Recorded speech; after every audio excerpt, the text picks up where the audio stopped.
masih kembali lagi bersama saya Dira Nazalia dan juga ditemani oleh narasumber kita yaitu Bapak Haji Muhammad Mahdan Eskom selaku Ketua DPRD Kabupaten Batanghari. Nah tadi sudah banyak juga informasi yang telah Bapak sampaikan juga ya Pak ya. Nah ini ada beberapa pertanyaan lagi dari saya nih Pak. Ini kan Dewan ini sebagai pembuat aturan. Itu menurut Bapak aturan apa sih yang paling dibutuhkan untuk Kabupaten Batanghari ini? Ya. Sebelum saya jawab, perlu saya ralat bahwa kita sebenarnya dengan pemerintah daerah bersama-sama ini membuat regulasi. Ada regulasi itu yang merupakan usulan dari pemerintah daerah, ada juga regulasi itu merupakan usulan dari DPRD. Nanti kita sama-sama bahas, tetapi persetujuannya diketuk palu melalui anggota DPRD Kabupaten Batanghari. Itu Mbak yang saya ralat. Kemudian, benar bahwa ada beberapa regulasi yang sudah dibuat dan akan dibuat. Bicara kepada regulasi yang sudah dibuat, beberapa regulasi yang sangat penting yang berkenaan dengan tema kita hari ini, yaitu Perda nomor 17 tahun 2013 berkenaan dengan wajib anak didik itu bisa membaca dan menulis Al-Quran dan mendirikan sholat 5 waktu dalam sehari semalam bagi orang Islam.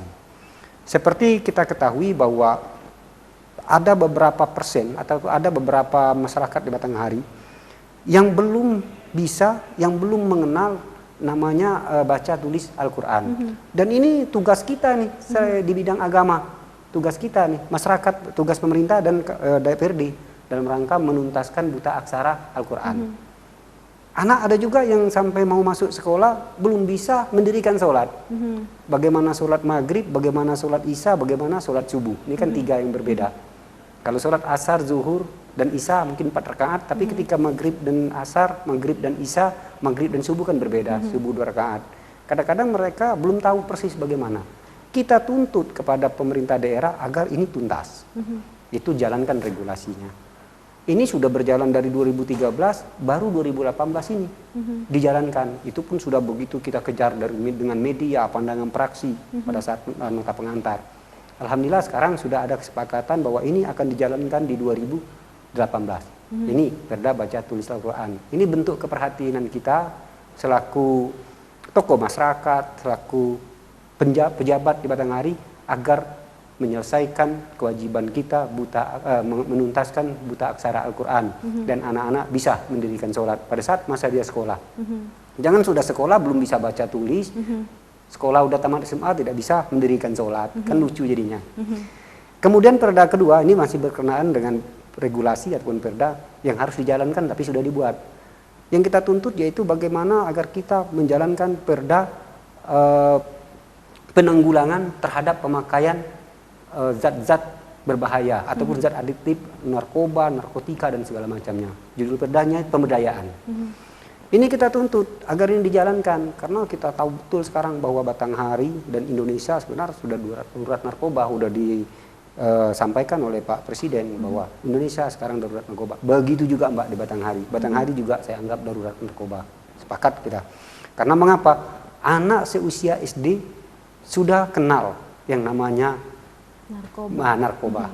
Baik itu sifatnya sabu ataupun lem ataupun komik. Yang penting itu sama, merusak.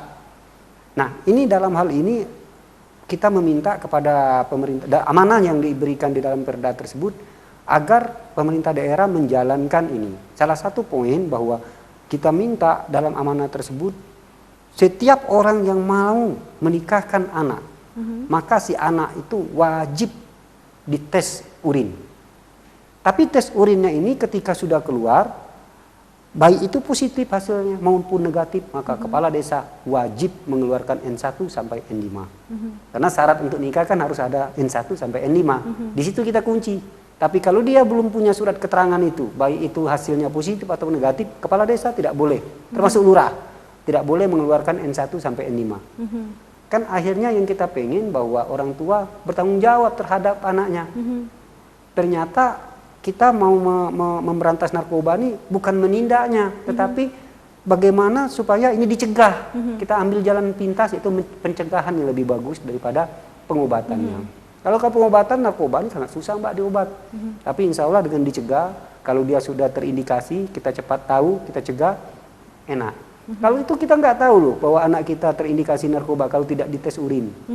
Nah, salah satu kesempatan tes urin pada saat kita mau nikahkan anak, baik itu perempuan maupun laki-laki, gitu Mbak.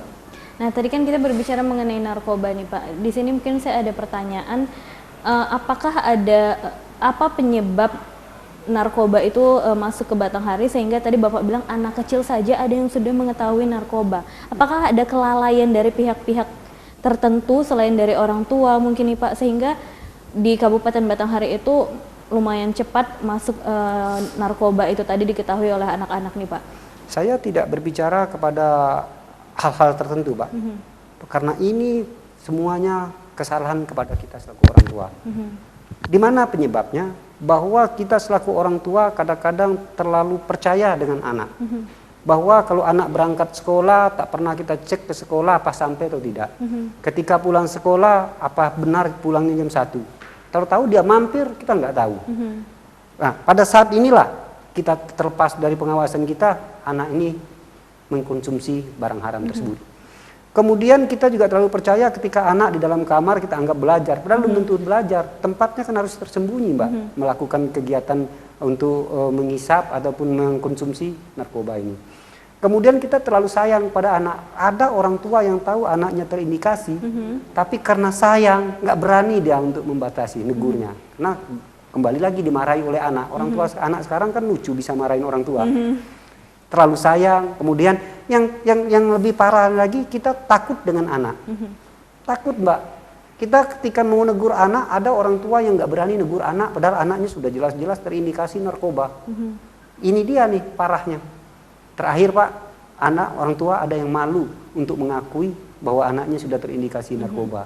Malu, sehingga ada anak yang tertangkap di polsek, di polres secara seupayanya untuk melepasnya. Nah ini juga baliknya kepada pihak penegak hukum nih. Bagi kita kalau sudah tertangkap, sudah tertangkap tangan dia mengkonsumsi, nggak usah dilepas deh, ya diproses secara hukum. Jangan ada main kucing-kucingan dengan orang tua nih. Bagaimana supaya yang terindikasi, yang tertangkap tangan tadi mengkonsumsi bisa lepas. Ini saya juga kecewa nih.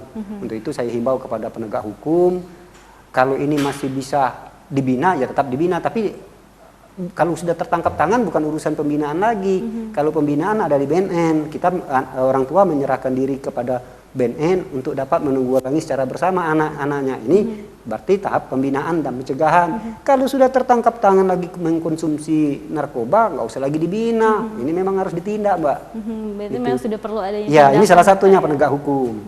Tapi tidak semuanya kan begitu.